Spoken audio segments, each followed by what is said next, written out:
പാമ്പുകൾക്കാണ് മോനെ നീ പാല് കൊടുക്കുന്നത്. ഉണ്ണിയങ്കിൾ, ഇനി ഞങ്ങൾ എന്തെങ്കിലും പറഞ്ഞാലുണ്ടല്ലോ. പറഞ്ഞെന്താടാ? നീ എന്റെ അടുത്ത് വിഴുങ്ങോ?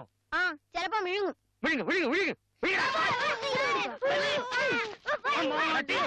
രാവിലെ തന്നെ തുടങ്ങി ഒന്നും രണ്ടും പറഞ്ഞു. ആ, ഒരു ഷീറ്റ് വന്നേ. ഉണ്ണിയേട്ടാ, ഞാനിന്ന് വരാൻ അല്പം വൈകും. എങ്ങോട്ട് പോകുന്നു? ഇന്ന് സൈറ്റാ. സൈറ്റാ? ആ സൈറ്റ് അല്ല, വർക്ക് സൈറ്റ്. ആ, ഞാനില്ലാന്ന് കരുതി ആരും സന്തോഷിക്കൊന്നും വേണ്ട. സ്കൂളിൽ നിന്ന് വന്നാൽ നേരെ ഇരുന്ന് പഠിച്ചോളണം. ഇതൊന്നും പഠിച്ചോണ്ടൊന്നും വലിയ കാര്യമില്ല. ഒക്കെ പരുന്തുംകാലെ പോവാനുള്ളതാ.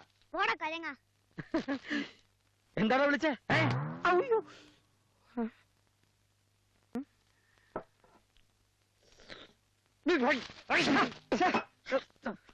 ആരാ എന്റെ ഗ്ലാസ്സിലിരുന്ന് പാലെടുത്ത് കുടിച്ചത്? എന്താണോ എനിക്ക്? കണ്ണടച്ച് തുറക്കുന്നതിന് മുമ്പേ പാല് സാമ്പാറായി. ഇക്കണക്കിന് നിന്റെ മുമ്പിൽ കുഞ്ഞി നിന്നാ നീ പിള്ളേരോട് ഇങ്ങനെയാണോ സംസാരിക്കുന്നത്? പിന്നെ എങ്ങനെ സംസാരിക്കണം ഈ വാനരന്മാരോട്? എന്താ തന്റെ പ്രശ്നം? എന്റെ പാലടിച്ചു മാറ്റി. ആര്? ദേ മുമ്പിലിരിക്കല്ലേ, ചോദിച്ചു നോക്ക്. ആരാടാ പാലടിച്ചു മാറ്റിയത്? അയ്യോ, ഇന്നസെന്റ് ഡിസിപ്ലിൻ കണ്ണു മുടിച്ചിരിക്കുന്നുണ്ടില്ലയോ? ഇവരിൽ ആരോ ആണ് പാല് സാമ്പാറാക്കിയത്. എടാ, നീയാണോ? ചാച്ചാ, ഞങ്ങൾ എടുത്തില്ല. ഉണ്ണിയങ്കിൾ പാൽ കുടിക്കുന്ന ഞാൻ കണ്ടതാണല്ലോ. ഒരു ഗ്ലാസ് പാലൂടി വേണേ ചോദിച്ചാ പോരെ? ഞാൻ പറഞ്ഞ കൂടി